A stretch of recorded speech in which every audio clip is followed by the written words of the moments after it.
right size, right? For those that aren't familiar, the North region is Scandinavia, England and Ireland, and Iceland, if you count Iceland as Scandinavia or not. So it's kind of a interesting question. So anyway, that's a very kind of small region, right? It's a bunch of small countries with similar populations, and then the UK broken up into smaller regions.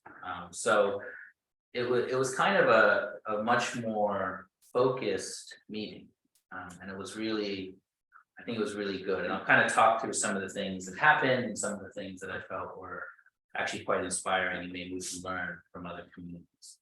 So the first thing that I thought was really well done is they timed the leaders meeting around the opening of the Peace Embassy in Glasgow. And so basically the Scottish movement, I think most of the members kind of live close to Glasgow and Edinburgh. Edinburgh is like an hour, assuming it's north, I'm not perfect on my east, an hour east on the train. So a lot of the members coming to the Glasgow service would be coming from Edinburgh, but they were kind of desperate to have their own building, right? And it was quite a, it was kind of a decision made by, I think Mr. Williamson kind of made a determination, and then he worked kind of with the other Scottish members, and they found a way. They didn't go into the details, but this opening ceremony was really nice. They have a downtown central office on the second floor. It's got 4 rooms and a little kitchen. We got a beautiful prayer room, a conference room, and then the venue hall that we were sitting in, right? And then we kind of maxed out. I'd say it's maybe even a little smaller than this room, but about the same size, right? And so it was really nice to start the meeting kind of supporting their opening, right? And something that I think the Scottish movement is doing really well is they're doing excellent work with the interfaith community. So there's an interfaith Scotland organization, and the head of the Interfaith Scotland organization came to the event. And also Interfaith Scotland has like an interfaith group where all these different religious organizations will hold some kind of interfaith events in Scotland. And I think that's even actually moved to the rest of kind of the UK, the mainland UK.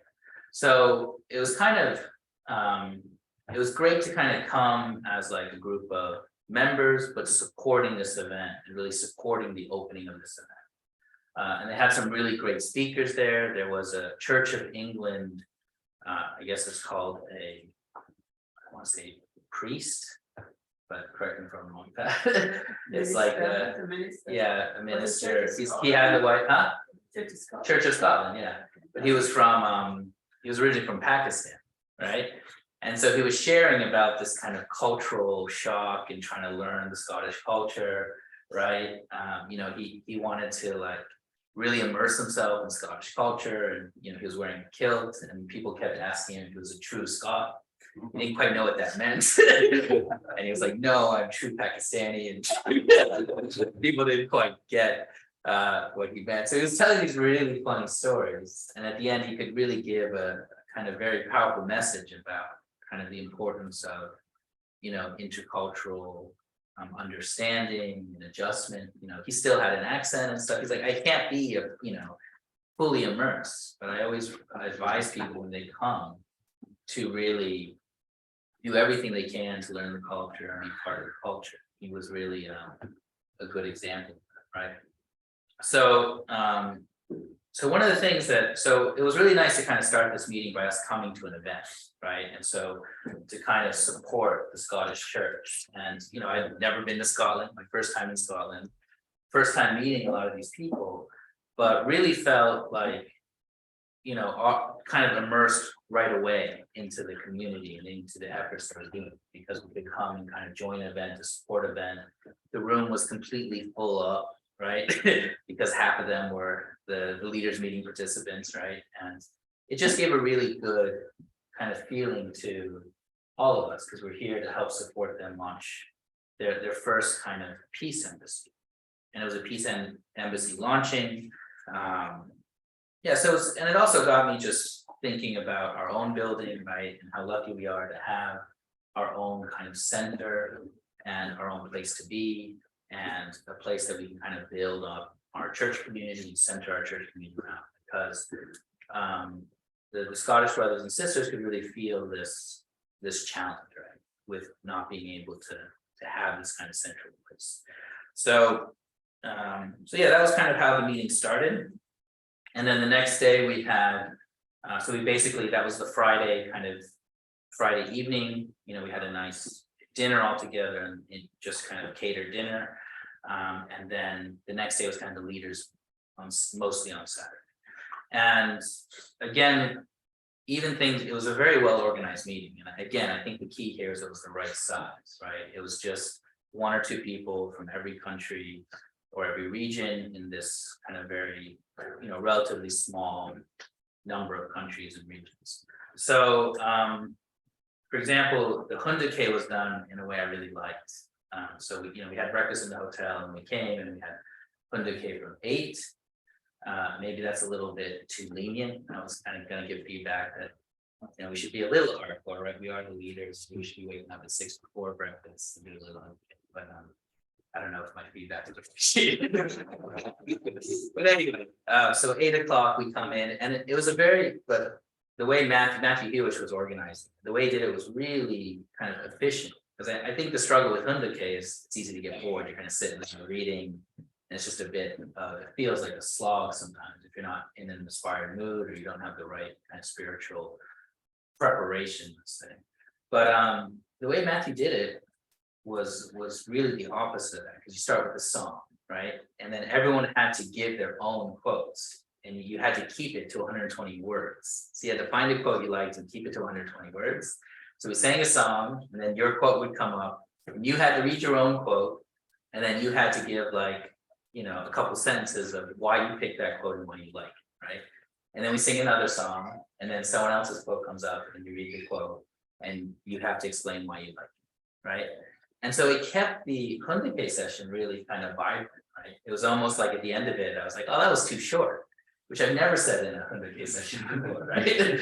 So it was really an effective way to kind of absorb information, to keep people involved, and to really make the session kind of engaged, right? So even I just mentioned that because it was kind of one of my main themes from this meeting is there's a lot we can learn, right, from the way different people do things, and we kind of get stuck in doing things the same way and in a certain way. But when we kind of come together in these meetings, there's kind of a lot of best practice learning that we can do. We can really learn from each other and understand from each other and try different things that we've seen working in other areas. So then it got into the leaders' reports, and I just want to share a couple of these that kind of stuck out to me because I think there's, hearing the local reports, and again, this is what I felt was a bit unique, at least I had an experience. Usually when you go to these meetings and you hear reports, the lowest level is going to be a national level report, right? And usually the smaller countries get left out because of time, or they have to give a very quick report, or some kind of written slide. Where this time, because everyone was a small country or a small region, the reports were very local, right? And it was very nice and actually very inspiring for this same reason that we could be able to hear from people that are very much in the same situation as us, right? Kind of small communities, similar challenges, trying to figure out how to, do outreach and also inspire people.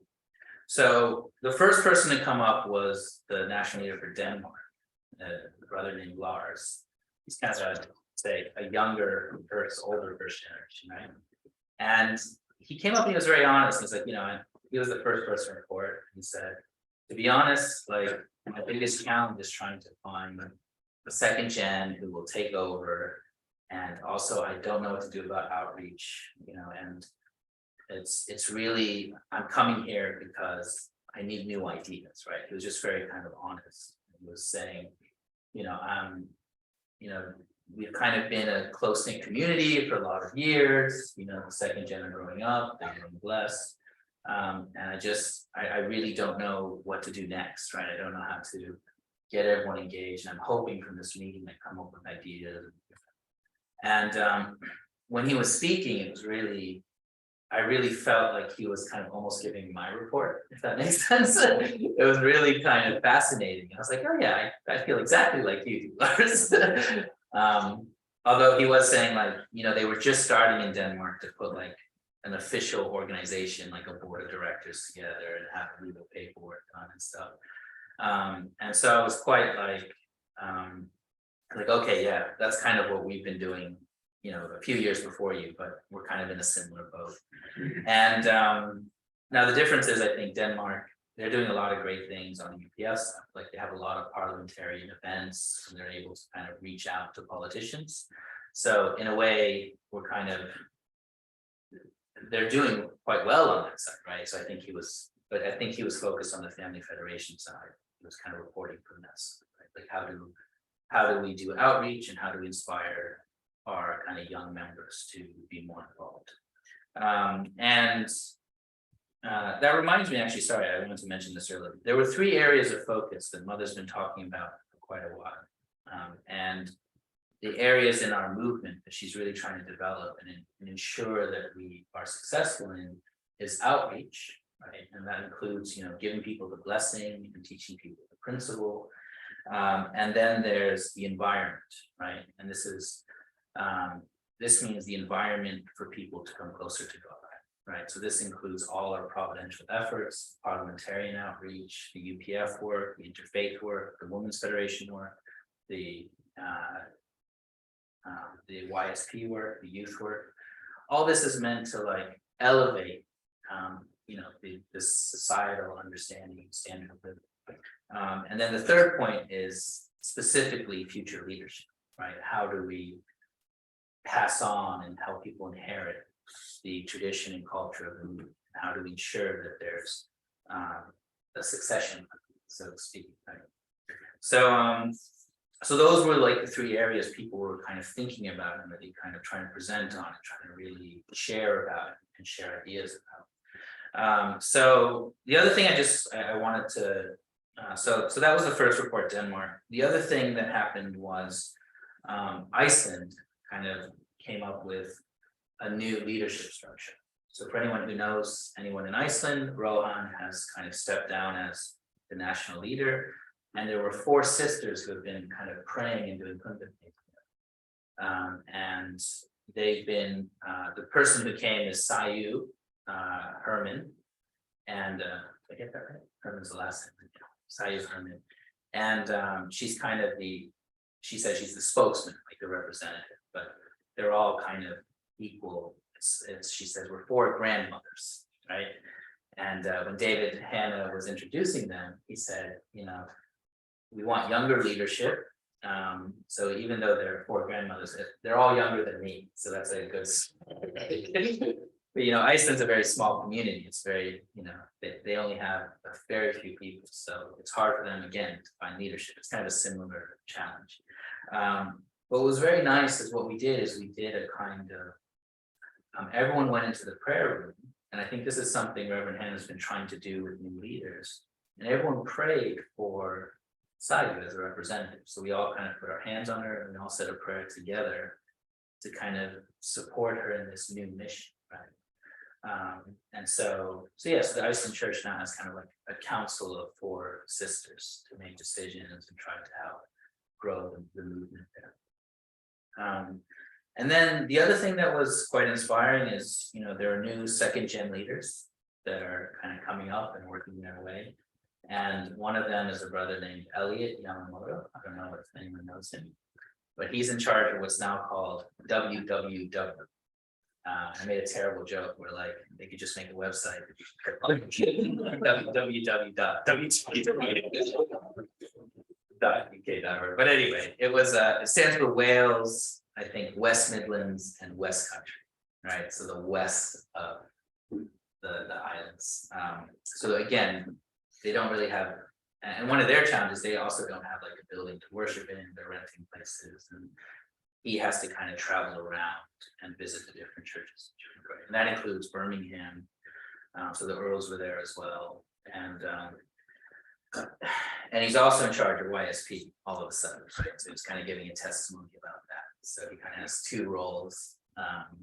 But he's young and full of ideas and also lots of questions, right? So it's, but what was very interesting, and I'll talk a little bit about this more later, is he was kind of really excited to come to Ireland and give a talk about YSP. And I was quite excited to see if he could come to Ireland and give a talk about YSP. Because YSP is an area where I want to try to develop something, but it's a bit like, are we ready? Do we have, is it worth doing, things like that. But it was quite interesting to hear his testimony, and he's coming at this, and this is what's so nice when you kind of get together and hear each other's experiences, kind of from his own perspective, his own kind of fresh viewpoints, and really kind of wanting to make things better, right? And it's inspiring just to see, because he's young and he's inspired and he's working to try to figure everything out, right? And so yeah, we had some interesting conversations. And then the other second gen leader is from Sweden, right? And he's his name is Peter, for those of you that know him. And what's very fascinating about Peter, and actually I don't know if Elliot is single. I don't think he is. Does anyone know Elliot? He's blessed, yeah. So what's interesting about Peter is he's single, and he's in charge of. He's the national leader for Sweden. So it's a. He's not. Yeah. So.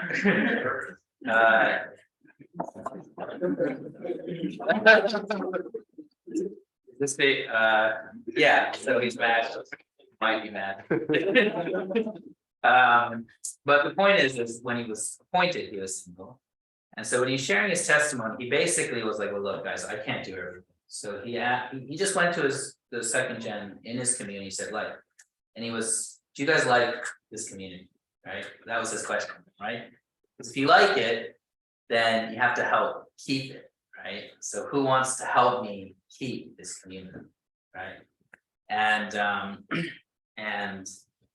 that was the way he positioned it to the elder second gen. He's actually the second youngest second gen in Sweden, other than like new babies. So he's really the youngest out of the whole group. And he was actually shocked there was like so many people willing to volunteer and help him.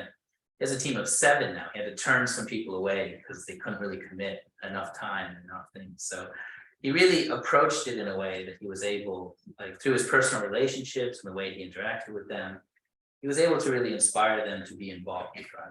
And so they had kind of almost a corporate way of doing it. He had like a spreadsheet and assigned tasks and plans, and they wrote out a vision statement and a mission and deadlines and things like that. And that's efficient. That's why the corporate world uses it. I'm not sure how much I would do things that way, but he shared that with everyone. He shared his their working spreadsheets and how they do it and how they try to organize it. And it was quite again good to see a second gen leader really getting the community involved and really and actually really inspired about the work he's doing, right?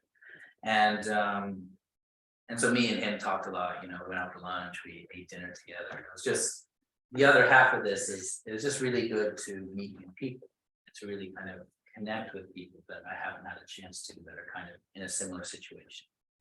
The other thing that was really inspiring is there were almost each of these small regions had a testimony about having a new first generation member. And that is very unusual, because we know that kind of in the Western countries, we haven't been focusing a lot on outreach, or we have, but it's been difficult. Like people are kind of stuck in a more materialistic mindset, or they're not really open to different religions, plus a little bit of our PR history. So it's kind of, it's been tough to really be able to witness, and also people have families and full-time jobs. So we haven't had like committed witnessing teams. So what really struck me is, in Ireland, we have a young first generation member studying the principle, getting ready to go to the blessing. And we have, I believe, another first generation member studying the principle, getting ready to go to the matching blessing. But in in Scotland, they have a young first generation member that's really interested in studying the principle and getting ready to go to the blessing. In Sweden, they have a young first generation member is studying the principle and really interested in preparing to go to the blessing. And even I believe in North London, they have, again, a young first generation member, really studying and preparing and getting ready to go to the blessing. So this really struck me because it's almost like that's not a coincidence. It's all kind of around the same time within the last 2 or 3 years, and all through this kind of genuine personal relationship people have developed, like close friends of one of the members that's really interested in understanding more, really looking for answers in this life. And I think it's a really clear sign that there are always people there that are looking for, looking for God, looking for truth, looking for the real deep meaning of love and purpose. And, the only ones finding it are the ones that are closest to us. And that's really it's almost, I wouldn't say a judgment, but like a sign that we have to be more willing to kind of reach out and more willing to find these people. So I kind of alluded to this, but then the other thing that was really powerful about this kind of more local regional meeting was the idea, and I genuinely hate this word, so I'm going to say it, but I want to give the context of networking, right? Because I find networking a very shallow word the way it's usually used. And maybe a better way to say it is actually being able to build genuine relationships quickly, which is something I don't think networking does. But something I really felt through this experience because, we've kind of been locked down for 2.5, 3 years. And also as you get older, you kind of get more focused on your family and your job. And so your friend network kind of really shrinks, right? You're not going to workshops all the time. And when you're going to leaders meetings, it's the same people, right? But at least in leaders meeting, you are talking to people that are, share the faith and are in the same kind of areas, right? So for me, the other thing that happens is it's kind of a lot of effort to make new friends. It's like you don't have the younger shared experiences. You got to really try harder almost. And also then you don't see them as often because unless you're in the same country or in the same area, it's hard to build up the right amount of give and take, right? But what I really felt coming to this, and I don't think it was just me, I was looking at how Colin was interacting with, the people he was talking with, is you can go really deep, really quickly, right? And so I could have really kind of sincere, honest conversations with Peter. And it's the first time I've ever met him. I've never met Peter, right? But his oldest sister was on STF with me, there was some context. And I think that's what's very precious. And I think, everyone who's been to workshops can kind of understand this feeling of connecting really quickly and being able to go really deep with brothers and sisters. But it's something that I myself had kind of been missing. It was really, I could feel it, and it was really a nice feeling to be able to be open and honest with someone you just met and you only have 3 days, right? And even in those 3 days, it's like, okay, now we have a relationship. We have enough give and take about really important, serious matters that the next time we meet, that doesn't disappear. That kind of investment in genuine friendship is something I've always found to be very permanent. And there's friends I have from high school and elementary school, I haven't seen in maybe 20 years. And when I meet them again, it really is like no time has passed. Like we can pick up where we left off. I think that's one of the beautiful things about genuine relationships, right? And it's much harder for me to build those at work, right? It takes about 3 years before I can really trust people enough to share more deeply about my faith. And, I usually share about my faith in the first 6 months, once I pass the probation part. But, I had a manager once before the 6 months, I mentioned that I was very religious. This was my first job in Google. And she made this comment, I'll never forget it. She's like, well, that'd be something useful to know during the hiring process. Oh, and I was like, geez, that sounded like a threat, right? So just even though I'm very open about my faith, I'm also very realistic, right? And so an environment like work is almost like you have to be careful, right? Where an environment like a leaders meeting, there are no walls, there are no barriers, right? You know, me and Matthew always we're good friends, and we can chat about anything. What I find interesting is when we meet together, we actually don't talk with each other so much because we kind of focus on talking to new people, right? But it's like we're comfortable. It's not a big deal.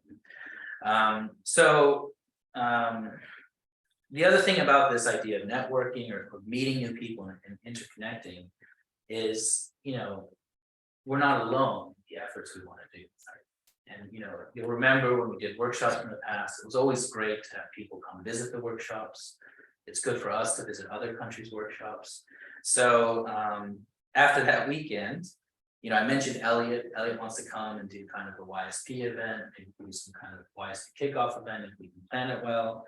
But also MIDI is the new European Women's Federation, and she wants to come and visit Ireland and give a Sunday service. And so she's scheduled to come February 5th, as long as that date's open. So we'll have her kind of coming over. I've heard she's really good friends with Doris, so I'm sure she'll also be visiting the McCann family. Also, does anyone know Jonathan Hoyt? Yeah, so he's blessed to a sister in Korea who's doing UPA. So I was really, she'll be done in like a year and a half. So I was really pitching him to come to Ireland, take up some mission work. He's gonna need a visa, and that might be hard in the UK.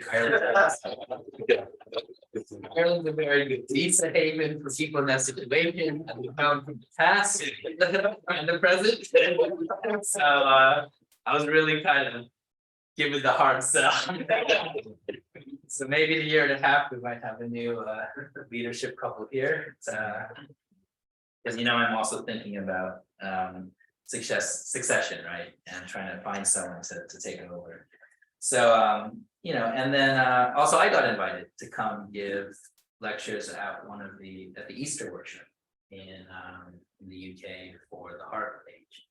But what's interesting is after that, there's a family camp in Cleat House. So me and Vicky have been quite inspired by the idea of buying a camping tent and driving up and hanging out in Cleat House in our tent with the family. So we might be doing that in Easter. And anyone else who likes that idea is welcome to come.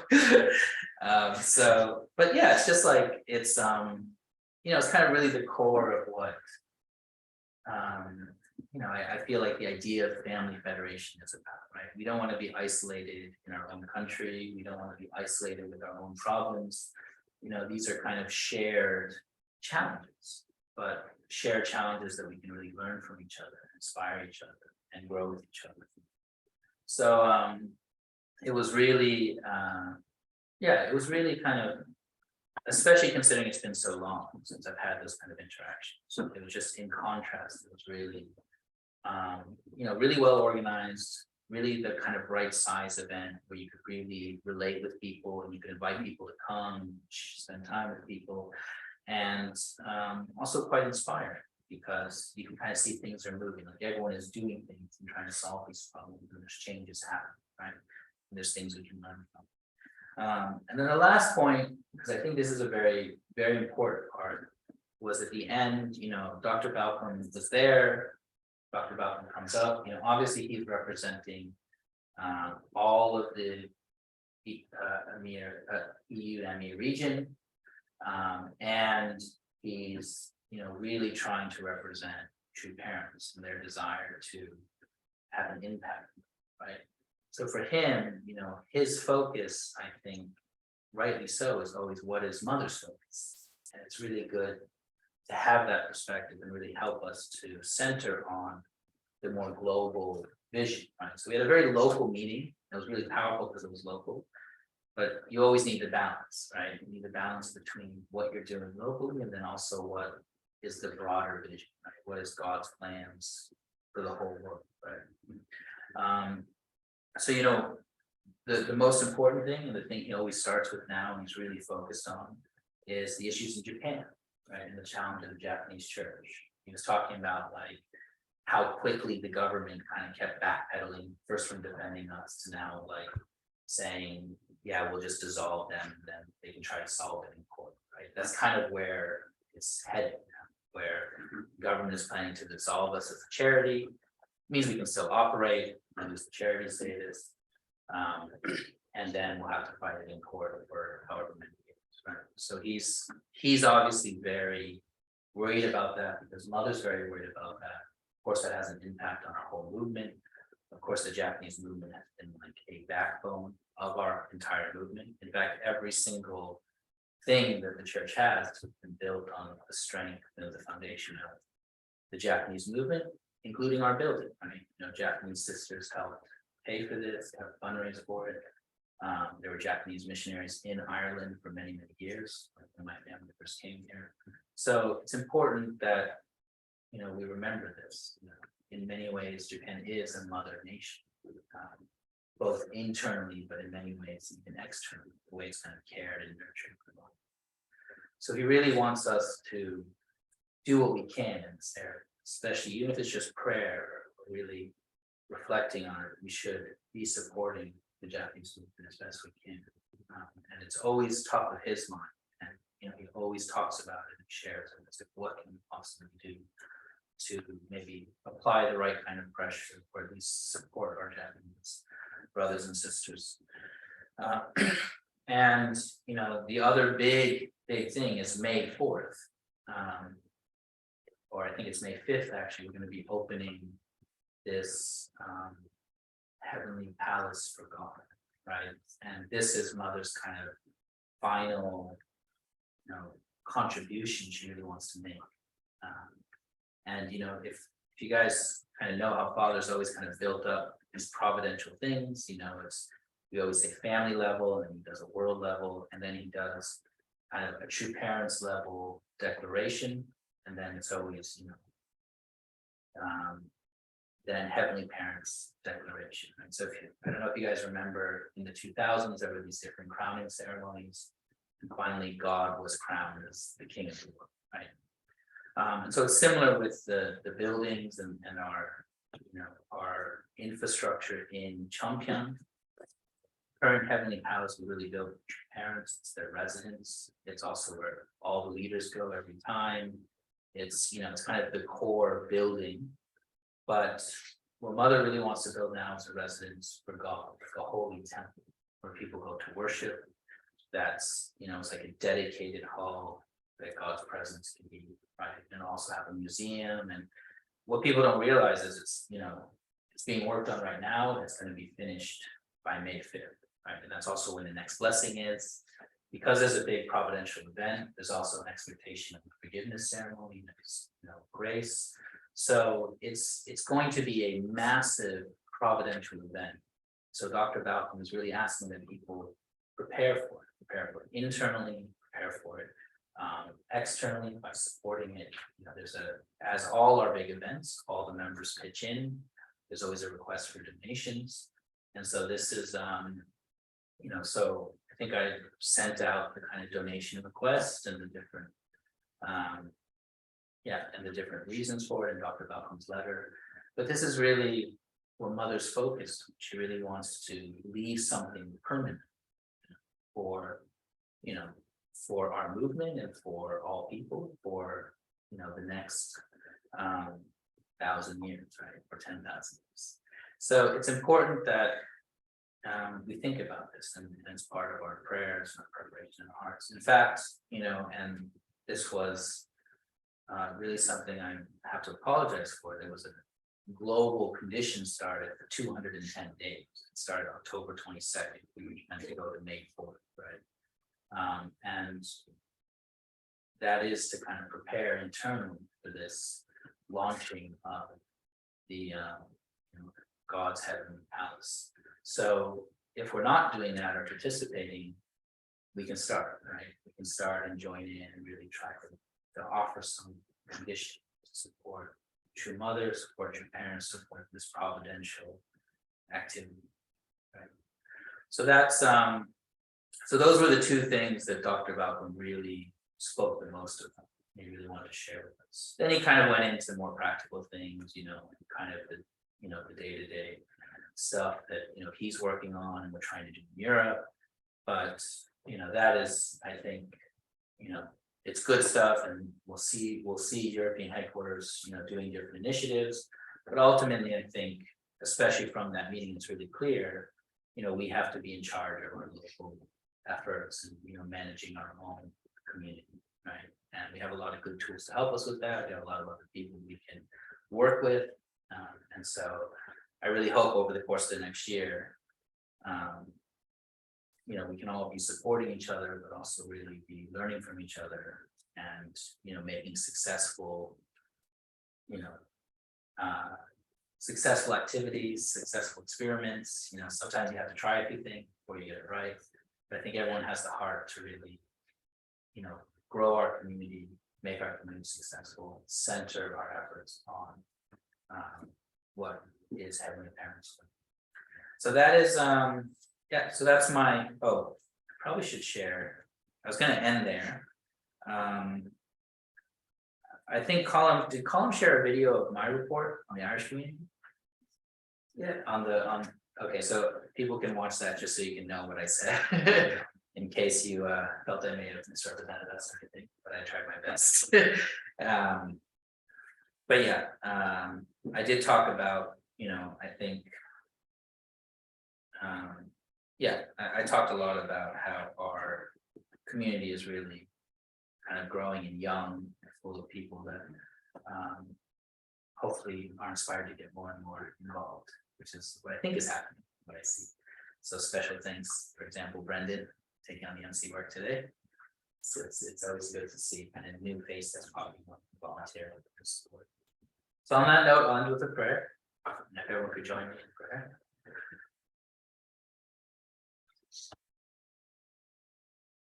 Sarang Manashin Honor. Our dear beloved and precious Heavenly Parent, we're so grateful today to come together as a community, as brothers and sisters, as an extended family under one Heavenly Parent. We know that in every moment of our lives, there are always challenges, as we're always striving to understand the world better, understand ourselves better, understand our purpose and our direction. And we know on some level that really has to come from you, from our Heavenly Parent, from our divine origin. And we know that it's not always clear or easy to connect to your will and your desire for us. But we pray as we come here together, we can really support each other, really feel care and love from each other, and also be able to give care and love to each other. We know each person's situation is individual to them, but also mostly things that we all share, struggles and challenges and questions and inspirations. We have a common source, a common origin. God created all of us. So we know that there are many things we do share, that we can help each other and understand each other, inspire each other. So I pray in the coming days and coming weeks, as we come up to Christmas, we can end this year really reflecting on how we can do more to inspire others, do more to strengthen our own ability to love and care for ourselves and for the people around us. And we can truly become people in the new year that are an inspiration, are a source of comfort and strength to those. We report this in the names of all of our brothers and sisters here, and in my name, Youngil and Vicky Lo, blessed and okay, I'll invite Brendan up to finish up the service. Thank you.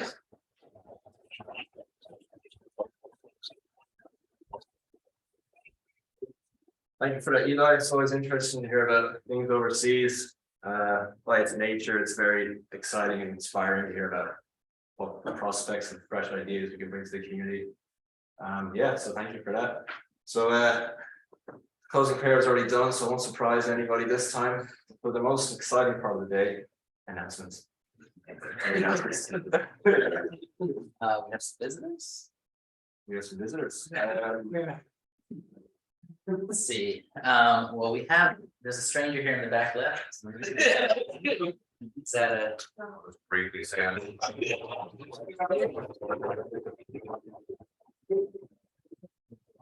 I'll be back very maybe for a week to visit family, because I will be here for Christmas, and so I'll be here until next Sunday.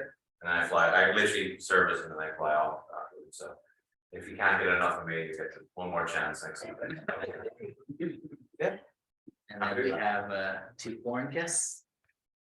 One we know, but let's start with Adrian, Tim. Adrian. Tim is fine. Yeah, I'm from Vienna, Austria, and nice to meet you all. I'm here until tomorrow midday, and been here till since Friday,